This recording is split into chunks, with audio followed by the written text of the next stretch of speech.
चलिए तो सबसे पहले बात उस लेडी की कर लेते हैं जिसकी वजह से सुरक्षा बलों ने कश्मीर के कठुआ में आतंकियों को घेर रखा है।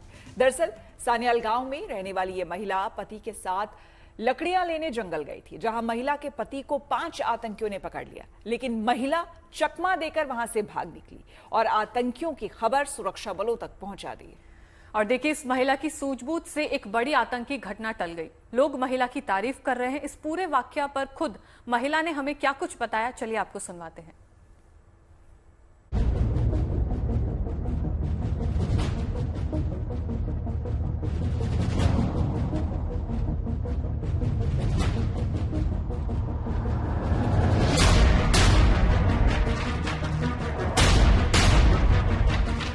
छावनी में तब्दील हुआ कठुआ का सान्याल गांव। चप्पे चप्पे पर जवानों की पैनी नजर।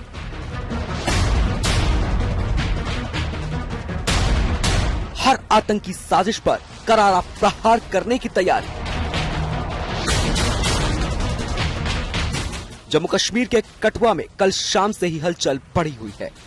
गांव के करीब जंगलों में 5 आतंकियों की मौजूदगी की खबर मिलते ही सुरक्षा एजेंसियां चौकन्नी हो गई हैं।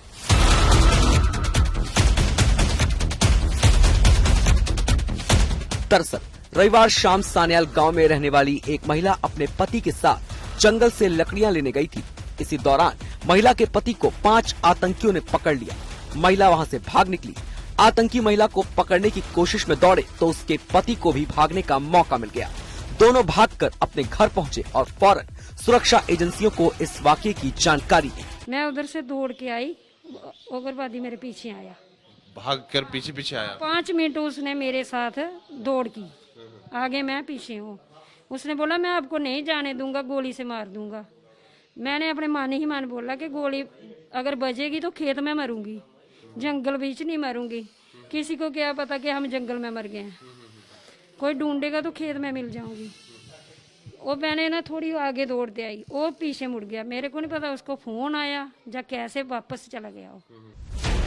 आतंकियों की मौजूदगी का पता चलते ही जम्मू कश्मीर पुलिस के स्पेशल ऑपरेशन फोर्सेस के जवान कल रात ही सान्याल गांव पहुंच गए। रात के वक्त ही आला अधिकारी भी मौके पर पहुंच गए। थोड़ी ही देर में आर्मी और सीआरपीएफ ने पुलिस के साथ मिलकर पूरे इलाके में एक मेगा सर्च ऑपरेशन शुरू कर दिया।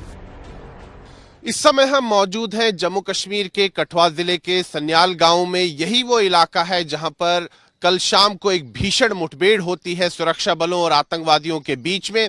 दरअसल सुरक्षा बलों को एक जानकारी कल शाम को मिली कि यहां पर जो जंगल का इलाका है वहां पर कुछ आतंकी छिपे हुए हैं। उसके बाद यहां पर जो सुरक्षा बल है उनकी कई सारी टीम्स पहुंची, चाहे वो जम्मू कश्मीर पुलिस का विशेष दस्ता हो, सीमा सुरक्षा बल की टीमें हो, साथ ही में भारतीय सेना और अर्धसैनिक बलों की जो टीम्स है वो भी यहां पहुंची। और इस पूरे इलाके को घेर लिया गया और यहां पर जो आतंकी छिपे हुए थे उनके साथ मुठभेड़ शुरू हो गई। इस समय भी अगर हम देखें इस पूरे इलाके में सुरक्षा बलों की जो तैनाती है वो काफी ज्यादा है। चाहे सीमा सुरक्षा बल हो, जम्मू कश्मीर पुलिस हो और अर्धसैनिक बल हो, उनकी कई टीम्स यहां पर चप्पे चप्पे को खंगाल रही है। और प्राथमिकता यही है कि उन आतंकवादियों का जल्द से जल्द पता लगाया जा सके जो कि इस इलाके में छिपे हुए हैं। जम्मू कश्मीर का हीरानगर और सान्याल गांव पाकिस्तान सीमा से महज 4 किलोमीटर की दूरी पर है। ऐसे में सुरक्षा के लिहाज से ये इलाका संवेदनशील माना जाता है। अंतर्राष्ट्रीय सीमा के करीब होने की वजह से यहाँ घुसपैठ का खतरा भी लगातार बना रहता है। कश्मीर में अनुच्छेद 370 हटने के बाद हालात तेजी से बदले हैं। आतंकियों के मंसूबे परास्त हुए हैं और आवाम का भरोसा और हौसला दोनों बढ़ा है। इसी हौसले का नतीजा है कि गांव के लोग अब खुलकर आतंकियों पर लगाम लगाने में सुरक्षा एजेंसियों की मदद कर रहे हैं। इस बदलाव के बाद आतंकी घटनाओं में तेजी से कमी आई है, लेकिन सीमा पार से आतंकी साजिशें अब भी जारी हैं। फिलहाल कठुआ के हीरानगर और सान्याल गांव में सुरक्षा एजेंसियां सर्च ऑपरेशन चला रही हैं। उम्मीद की जा रही है कि बहुत जल्द सभी आतंकी सुरक्षा बलों के हत्थे चढ़ जाएंगे। सुरक्षा बलों की मौजूदगी से गांव के लोगों में भी सुरक्षा का भरोसा बढ़ा है। कठुआ से Sunil ji Bhatt, good news today. देखिए, कठुआ में आतंकियों पर लगाम लगाने के लिए जम्मू कश्मीर पुलिस के साथ सीआरपीएफ और आर्मी के जवान बड़ी संख्या में मौजूद हैं। इन जवानों की मौजूदगी से गांव वाले खुद को महफूज महसूस कर रहे हैं। गांव के लोगों ने जवानों के खाने पीने का इंतजाम भी किया है। यहां इसी मकसद से एक खास लंगर भी लगाया गया है। गांव के लोग ड्यूटी पर मौजूद जवानों को खुद खाना पहुंचा रहे हैं। इस समय हम मौजूद हैं जम्मू कश्मीर के कठुआ जिले के सन्याल गांव में। यहां से कुछ ही दूरी पर एक भीषण मुठभेड़ चल रही है सुरक्षा बलों और आतंकवादियों के बीच में, और कई घंटों से यहां पर जो हमारे सुरक्षा बल है वो कार्य कर रहे हैं सैकड़ों की संख्या में। साथ ही में मीडिया कर्मी भी यहां पर लगातार इस पूरे ऑपरेशन की कवरेज कर रहे हैं, और सुरक्षा बल जो कि सैकड़ों की संख्या में यहां पर तैनात है आतंकवाद विरोधक अभियान में, उनके लिए यहाँ पर लंगर की व्यवस्था की है। यहाँ के स्थानीय लोगों ने, यहाँ के इस गांव के लोगों ने काफ़ी अच्छी पहल है। आप देख सकते हैं कि ये यहाँ पर खाना बनाया जा रहा है, रोटियां बनाई गई हैं, सब्जी बनाई गई है, और यहाँ पर जो सुरक्षा बल जो हैं जो भोजन करना चाहते हैं उनके लिए यहाँ पर व्यवस्था की गई है। और आप देख सकते हैं कि बहुत ही अच्छी पहल है यहाँ के लोगों की। हम इन लोगों से भी बातचीत करते हैं। जी, आपका नाम? मेरा नाम राजेंद्र कुमार उफरत जी। राजेंद्र जी, आप ही सन्याल गांव के रहने वाले? गांव के हैं। बताइए कि यहाँ पर जो आपने पहल की है, आपने देखा कि किस प्रकार से यहाँ पर एक भीषण मुठभेड़ चल रही है और सैकड़ों की संख्या में सुरक्षा बल तैनात है। आसपास कोई होटल ढाबा भी नहीं है, क्योंकि ये गांव है। गांव में तो होटल वगैरह तो मिलेगा ही नहीं आप। लेकिन वो हमारी जो ऑपरेशन यहाँ चल रहा है, हमारी मीडिया कर्मी, पुलिस कर्मी, सारी जितनी भी फोर्स लगी हुई है, दिन रात के हमारे लिए सेवा कर रहे हैं। तो हमारा भी फर्ज बनता है कि हम भी उनकी सेवा करें, कंधे से कंधा मिला के चलें। यही कर सकते हैं हम। यानी कि जनता और जवान जो है एक साथ हैं, कोई फर्क नहीं है। अब हमारे जो लड़के हैं वो भी कंधे के साथ कंधे मिला के चल रहे हैं। तस्वीरें दिखाइए। देखिए, यहाँ पर भोजन बन रहा है। अभी थोड़ी देर पहले नाश्ता बना था, अब यहाँ पर लंच की तैयारी भी हो रही है। यानी कि जो सुरक्षा कर्मी यहाँ पर कई घंटों से तैनात हैं, कल शाम से जो तैनात हैं यहाँ पर गांव के इलाके में भी, और वो जवान भी जो कि जंगल के इलाके में गए हैं आतंकवाद विरोधक अभियान के लिए, तो उनके लिए यहाँ पर उन्हें खाने की व्यवस्था की है और एक लंगर लगाया गया है। आप देख सकते हैं कि यहाँ पर जो लोग हैं बड़े ही तत्परता के साथ कार्य कर रहे हैं। जी, आप बताइए भाई साहब, आपका नाम? सतपाल शर्मा। सतपाल जी, क्या सोच रही इस पहल के लिए? देखो, ये पहली बार नहीं हुआ, पहले भी होता था। तो हम भी कंधे के कंधा साथ देते थे, और उग्रवाद इधर हमने काउंटर भी किया है और मारे भी हैं। ये पहली दफा हुआ कि ये बच गया है, और काउंटर चल रहा है, छोड़ेंगे नहीं। जब तक काउंटर चलता रहेगा, चाहे महीना हो जाए, हम इधर ही मरेंगे। दिन रात ये भोजन की व्यवस्था हमारी होगी। एक एक जवान को हम। बहादुरी की कहानी आपने सुन ली। अब आपको लिए चलते हैं दिल्ली, जहां यमुना की सफाई का काम जोर शोर से चल रहा है और इस अभियान पर हमारी नजर भी है। हम आपको लगातार उन कोशिशों के बारे में बता रहे हैं जिसके जरिए यमुना को साफ करने का प्रयास किया जा रहा है। और अब खबर आ रही है कि यमुना का पानी गंदा ना हो, इसके लिए दिल्ली में कार वॉश, डिटर्जेंट और साबुन पर बैन लगाया जा सकता है। सरकार यमुना को साफ करने के लिए बड़े स्तर पर जागरूकता अभियान चला रही है। उसका प्लान बनाया जा रहा है जिसमें लोगों को बताया जाएगा कि कार वॉश उत्पादों का यमुना की सेहत पर क्या असर पड़ता है।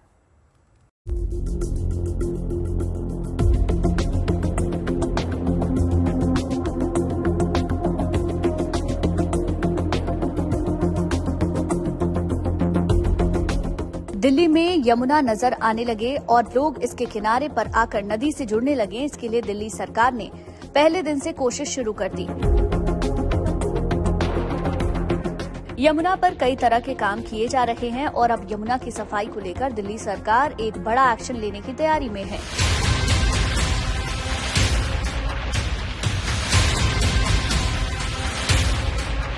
यमुना की सफाई के लिए दिल्ली सरकार यहां कार वॉश, साबुन और डिटर्जेंट पर प्रतिबंध लगाने की तैयारी में है। इसके लिए सरकार पहले जागरूकता अभियान चलाएगी, फिर सख्ती से इस फैसले को लागू किया जाएगा। क्या है सरकार का प्लान? कार वॉश प्रतिबंध से दिल्ली वालों को परेशानी होगी, जिसे दूर करने के लिए सरकार जर्मनी की तर्ज पर दिल्ली में कुछ स्थानों पर कार वॉश सेंटर खोलेगी। ये सभी car wash centre STP plant से लैस होंगे, जहां दिल्ली वासी 100 से 150 रुपए के शुल्क पर अपनी कारें धुलवा सकेंगे। इससे सरकार को रेवेन्यू भी जनरेट होगा और इन कार वॉश सेंटर के गंदे पानी को मौके पर ही साफ किया जाएगा।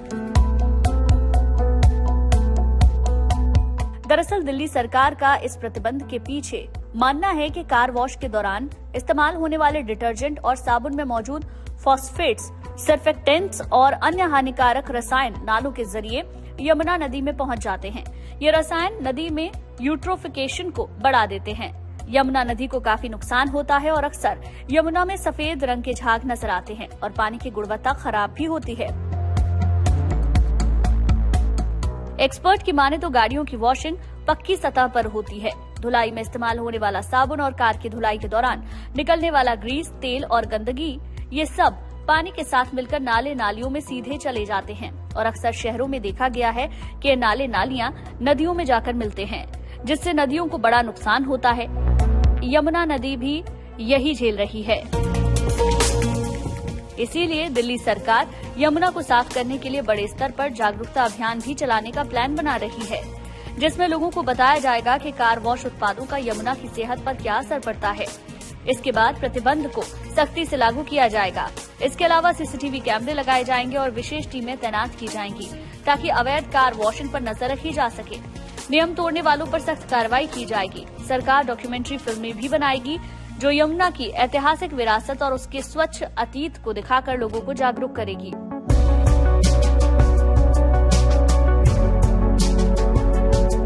दिल्ली की नई सरकार जनता से यमुना की सफाई को लेकर किए वादे को पूरा करने के लिए प्रतिबद्ध है और इस प्रण को पूर्ण करने में लगातार काम में जुटी है। बहरहाल यमुना की सफाई पर इस बड़े एक्शन को लेकर सरकार को उम्मीद है कि इस पहल के जरिए यमुना नदी की सफाई की दिशा में एक महत्वपूर्ण बदलाव लाया जा सकेगा। सरकार एक नई पॉलिसी लाने की तैयारी में है, जिसमें अगर आप अपने घर के बाहर गाड़ी को साबुन या डिटर्जेंट से वॉश करते हैं तो उसके लिए आपको जुर्माना जो है वो देना होगा। हालांकि सरकार इस जुर्माना लगाने से पहले जागरूकता अभियान भी चलाएगी ताकि लोगों को जागरूक किया जा सके कि साबुन और डिटर्जेंट से अपनी गाड़ियों को वॉश ना करें। इससे यमुना का पानी जो है वो खराब होता है, उसकी गुणवत्ता खराब होती है और सरकार चाहती है कि यमुना को अगर साफ करना है तो उसमें आम लोगों की भागीदारी भी उतनी ही जरूरी है जितनी सरकार की। कैमरा पर्सन अनिल जायसवाल के साथ सुशांत मेहरा, दिल्ली। चलिए अब बात उस खबर की कर लेते हैं जो इस वक्त चर्चा में है। कल यानी कि रविवार को महाकुंभ के बाद दूसरी बार ऐसा हुआ जबकि दिल्ली रेलवे स्टेशन पर यात्रियों की भीड़ जमा हो गई।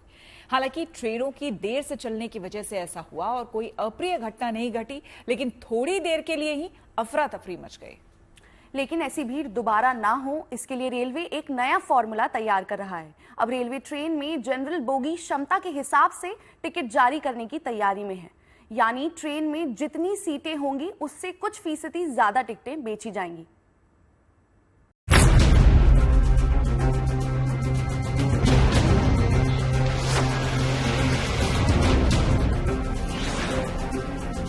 ये तस्वीरें नई दिल्ली रेलवे स्टेशन पर रविवार रात की हैं, जहां भारी भीड़ जमा हो गई थी। कई प्रमुख ट्रेनों के देरी से रवाना होने के चलते प्लेटफॉर्म 12 और 13 पर यात्री जमा हो गए। महाकुंभ के दौरान दिल्ली रेलवे स्टेशन पर हुई भगदड़ के बाद ये दूसरी बार है जब यहां ऐसी भीड़ देखी गई है। हालांकि कोई अप्रिय घटना नहीं घटी, लेकिन रेलवे अधिकारी अब अलर्ट हो गए हैं।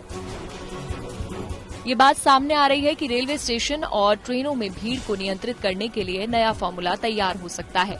रेलवे ट्रेन की क्षमता के हिसाब से टिकट जारी करने की तैयारी कर रही है, यानी ट्रेन में जितनी सीटें होंगी उससे कुछ फीसदी ज्यादा ही टिकट बेचे जाएंगे।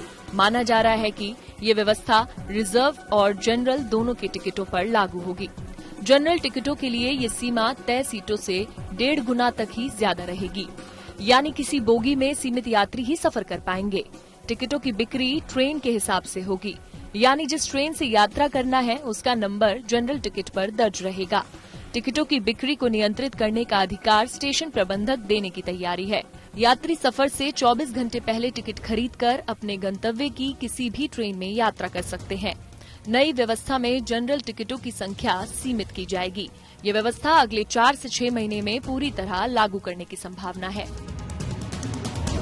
अभी अनलिमिटेड जनरल टिकट बिकते हैं। इससे हर ट्रेन में जनरल बोगी में सीट क्षमता से 3 से 4 गुना ज्यादा यात्री सफर करते हैं। इससे स्टेशन और प्लेटफॉर्म में भीड़ बनी रहती है। अभी ऑनलाइन और काउंटर से बेचे गए टिकटों की संख्या रियल टाइम में पता नहीं चलती। नई व्यवस्था में डेटा मौजूद रहेगा और प्लेटफॉर्म पर भीड़ नियंत्रित की जा सकेगी। Bureau report, good news today.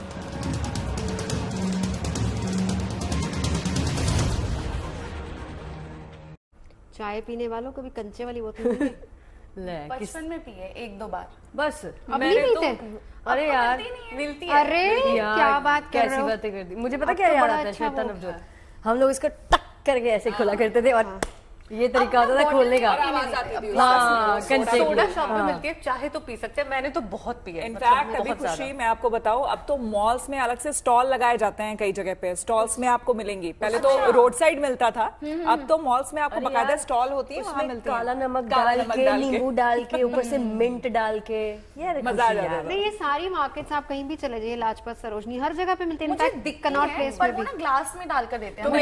मेरे साथ चलो, मैं तुम्हें पिलवाऊंगी। ठीक है, बड़ी बातें होगी। लेकिन हम शगुफ्ता बात क्यों कर रहे हैं आज कंचे वाली बोतल? बात इसलिए कर रहे हैं क्योंकि ये सिर्फ इंडिया नहीं, वर्ल्ड वाइड पॉपुलर हो गई है और इसको कहा जा रहा है कंचे वाली पॉपुलर बॉटल। देखिए जरा।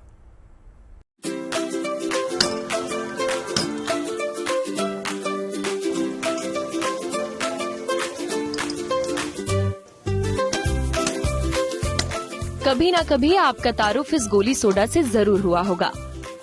देश में ये बोतलें कंचे वाली बोतलों के नाम से जानी जाती हैं। कुछ लोग इसे बंटा भी कहते हैं। खासकर गर्मियों में बंटा देश के हर गली मोहल्लों में देखने को मिल जाएगी। कुछ जगहों पर इसे लेमन जूस तो कहीं इसे गोली सोडा के नाम से भी पहचाना जाता है।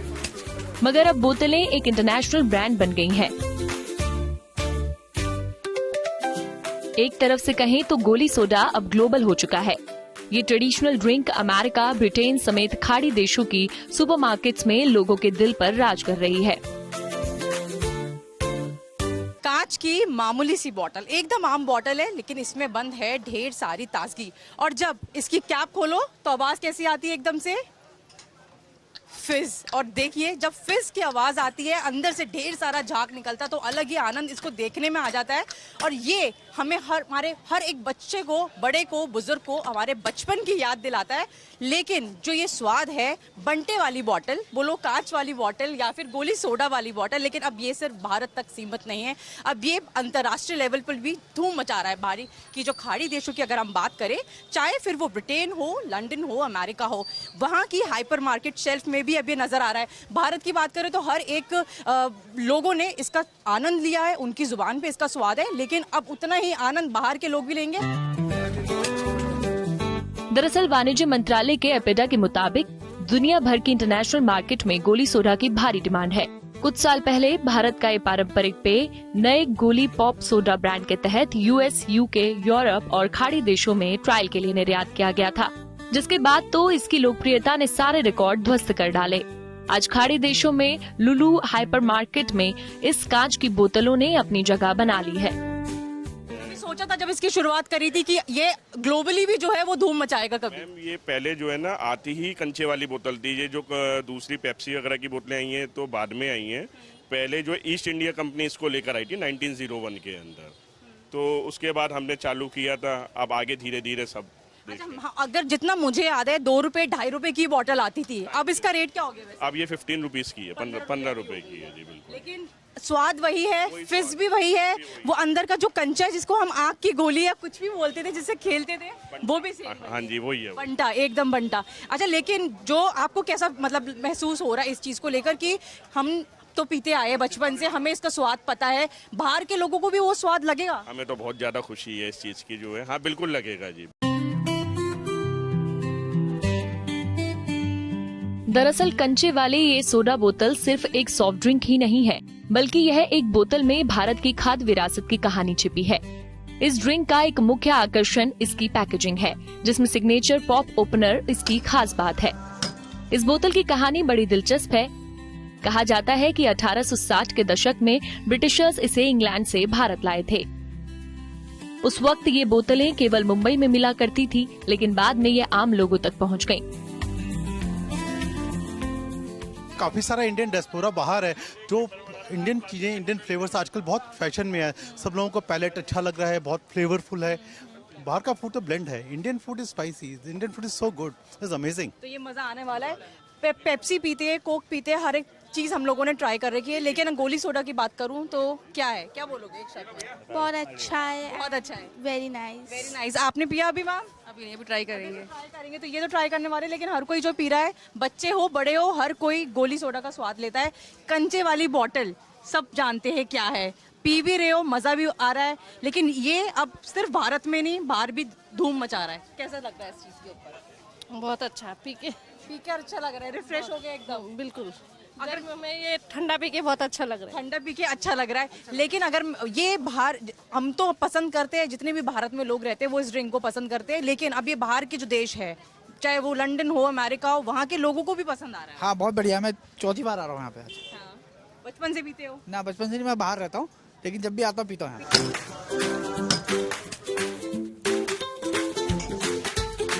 गोली सोडा की ये बोतलें भले आज आसानी से देखने को ना मिलती हों, लेकिन तमाम लोगों की यादों में ये आज भी तरोताजा है। नए दौर में पेप्सी कोला ने मार्केट में अपनी गहरी पैठ बना ली है, लेकिन गोली सोडा का जमाना जाकर भी नहीं गया है। एक बार फिर से इसकी पैकेजिंग और इसे खोलने के अंदाज ने फिर से लोगों को दीवाना बनाना शुरू कर दिया है। दिल्ली से मनीषा लड्डा के साथ bureau report, good news today.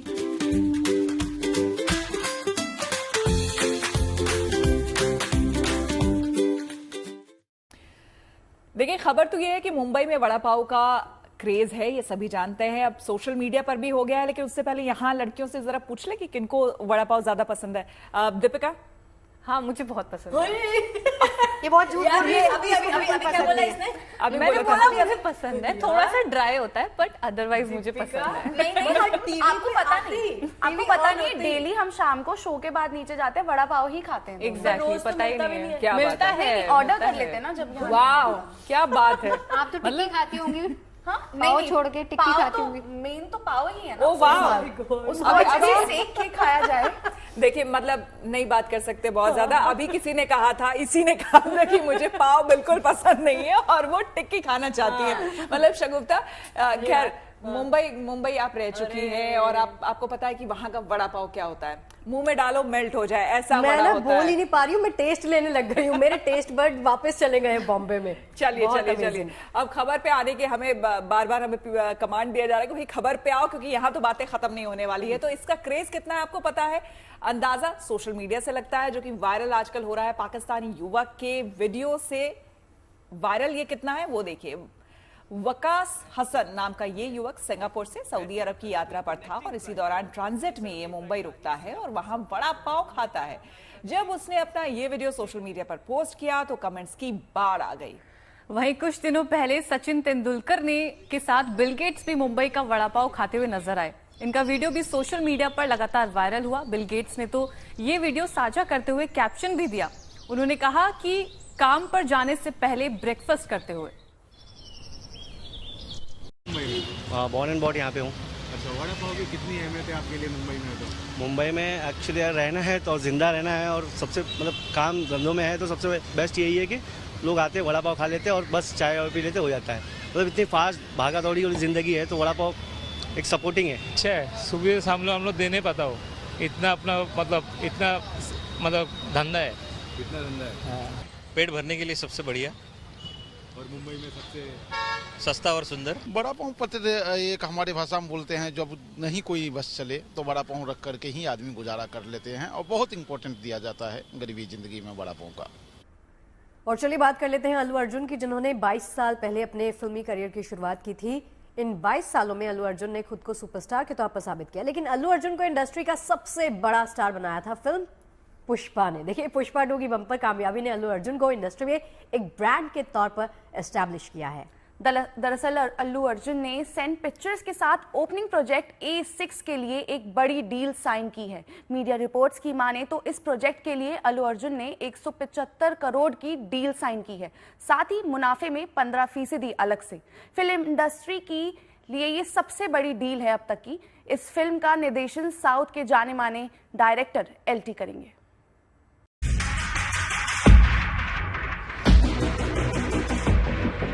पहले पुष्पा और फिर पुष्पा 2 बॉक्स ऑफिस पर इन दोनों ही फिल्मों की बॉक्स ऑफिस सक्सेस ने सुपरस्टार अल्लू अर्जुन को एक ब्रांड के तौर पर इंडस्ट्री में स्थापित कर दिया।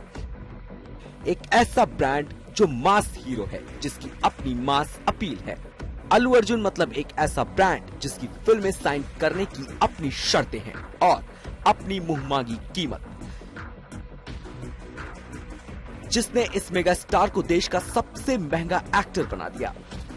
बताया जा रहा है कि पुष्पा सीरीज के बाद अल्लू अर्जुन एक बड़े प्रोजेक्ट का हिस्सा बने हैं। मीडिया रिपोर्ट्स के मुताबिक साउथ के जाने माने डायरेक्टर एटली के साथ अल्लू अर्जुन ने एक मेगा बजट फिल्म साइन की है। फिल्म का स्केल काफी बड़ा है, जिसमें एक्टर की मास एंट्री से लेकर कई सारे मसालेदार मोमेंट्स भी शामिल होंगे और इस लार्जर देन लाइफ फिल्म के लिए अल्लू अर्जुन ने एक ऐसी रकम की मांग की है जिसने उन्हें देश के सबसे महंगे फीस लेने वाले कलाकारों की लिस्ट में टॉप पर पहुंचा दिया है। रिपोर्ट्स के मुताबिक अल्लू अर्जुन ने A6 प्रोजेक्ट के लिए सन पिक्चर्स के साथ 175 करोड़ रुपए की डील साइन की है। ये फीस उन्हें फिल्म इंडस्ट्री का सबसे महंगा अभिनेता बना देती है। इतना ही नहीं, मुनाफे में 15% हिस्सेदारी की भी डील साइन की है। इस दौर में किसी भी एक्टर की साइन की गई सबसे बड़ी डील में से ये एक है। अल्लू अर्जुन ने फिल्म के लिए अपनी डेट्स अगस्त 2025 से एटली को दे दी हैं। फिल्म की शूटिंग अगस्त से लेकर अक्टूबर के बीच शुरू हो सकती है। जाहिर है, पुष्पा सीरीज की सक्सेस के बाद अल्लू अर्जुन के स्टारडम को किसी ऐसे ही प्रोजेक्ट की तलाश थी जो उनके स्टारडम को न सिर्फ बरकरार रख सके बल्कि उनके स्टारडम के ग्राफ को और भी नई ऊंचाई दे। A6 टाइटल वाली ये फिल्म अल्लू अर्जुन के लिए एक ऐसा ही प्रोजेक्ट कही जा सकती है। Bureau report, good news today. Monkey man से आपको मिलवाते हैं। मंकी किंग और कर्नाटक के स्पाइडरमैन के नाम से जाने जाते हैं। ज्योतिराज इनका नाम है, जो कि कर्नाटक के स्पाइडरमैन कहलाते हैं। उन्होंने इस बार करिंजेश्वरा में एक कठिन चट्टान पर सफलतापूर्वक चढ़ाई कर इतिहास रच दिया है। और देखिए, बिना किसी सहायता के बड़ी बड़ी पहाड़ियों, ऊंची दीवारों, खंभों पर चढ़ने उतरने में माहिर हैं ज्योतिराज। और इनके स्पाइडरमैन के रूप में पहचान बनाने की कहानी भी कम हैरत भरी नहीं है। तो आइए आपको कहानी दिखाते हैं।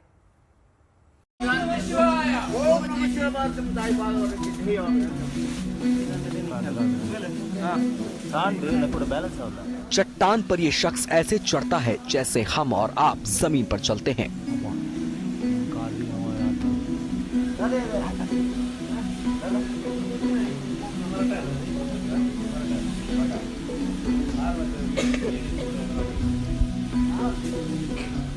मंगलुरु में दक्षिण कन्नड़ जिले के करिंजेश्वर की इस 350 फीट ऊंची चट्टान को पलक झपकते ही फतेह कर लेने वाले इस शख्स ज्योतिराज को कोई मंकी मैन, कोई मंकी किंग और कोई कर्नाटक का स्पाइडर मैन कहता है।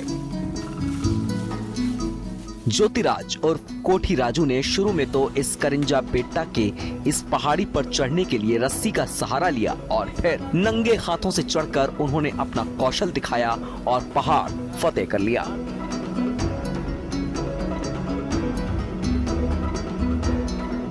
देखने वाले दांतों तले उंगली दबा कर रह गए और ज्योतिराज ने महज आधे घंटे में पहाड़ पर कब्जा कर लिया।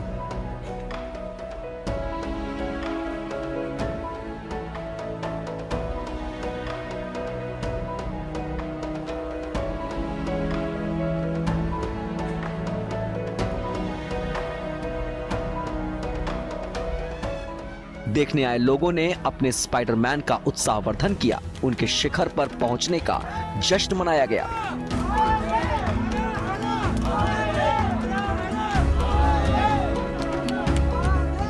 ज्योतिराजू के हाथों की पकड़ इतनी मजबूत है कि वो कई बार तो बिना किसी सहायता के पहाड़ पर चढ़ जाते हैं और अपने हाथों के बल से पहाड़ पर आसानी से कलाकारी भी दिखाते हैं। ज्योति सीधी सपाट ऊंची दीवारों, खंभों, पहाड़ों और चट्टानों पर बिना किसी मदद के आसानी से चढ़ जाते हैं। उनके स्पाइडरमैन बनने की कहानी भी हैरान करती है। एक समय वो जीवन में निराश होने के बाद ऊंचाई पर चढ़कर जान देने जा रहे थे। उन्हें लगा कि वे चोटी पर कैसे पहुंचेंगे, तभी एक बंदर दिखा जो लपकते हुए ऊपर चढ़ गया। ज्योतिराज ने भी बंदर की स्टाइल कॉपी की और फिर कमाल कर दिया। वहाँ लोगों की भीड़ लग गई और सब उनकी सराहना करने लगे। बस फिर क्या था, ज्योतिराज को जीवन का उद्देश्य मिल गया। चट्टानों पर चढ़ने का सिलसिला शुरू हो गया और स्पाइडरमैन के रूप में पहचान मिल गई। ज्योतिराज की कहानी उन लोगों के लिए सबक है जो जीवन को चट्टान चढ़ने की तरह मुश्किल मानकर छोड़ना चाहते हैं। वो जानते नहीं कि बस चढ़ने भर की हिम्मत जुटानी है, फतह तो ज्योतिराज की तरह मिल ही जाती है। Bureau report, good news today. देखिए, अगर आप अब घूमने फिरने का प्लान बना रहे हैं ना, सीधा कश्मीर की टिकट कटा लीजिए, क्योंकि वहाँ ट्यूलिप के रंग बिखरे पड़े हैं। बिल्कुल, ट्यूलिप देखने के लिए दूर दूर से वहां लोग आ रहे हैं। ट्यूलिप गार्डन यहां बुधवार से पर्यटकों के लिए खुल रहा है, इसलिए ट्यूलिप के फूलों की अहमियत और एशिया के सबसे बड़े ट्यूलिप गार्डन पर और जानकारी दे रहे हैं हमारे संवाददाता अशरफ आनी। देखिए उनकी ये रिपोर्ट।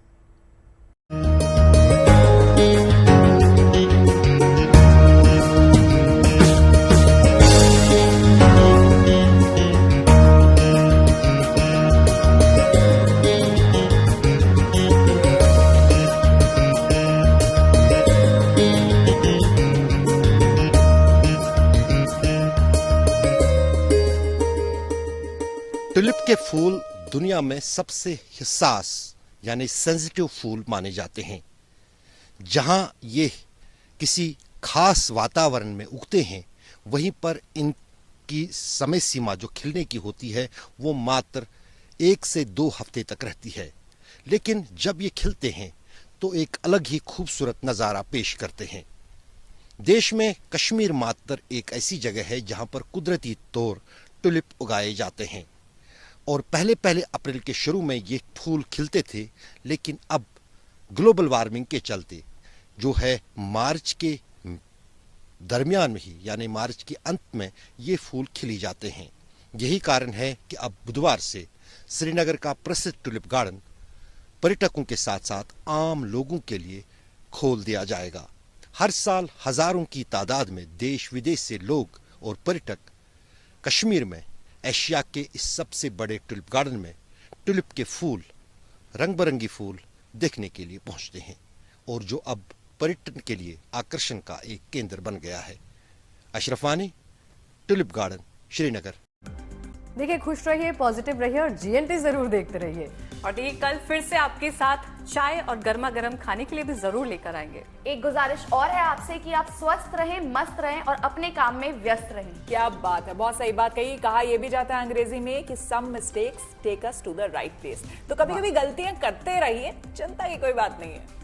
कुल मिला के रहना है पॉजिटिव। चाय पीनी है सिर्फ हमारे साथ। शाम 5 बजे चाय पर चर्चा में आइएगा जरूर।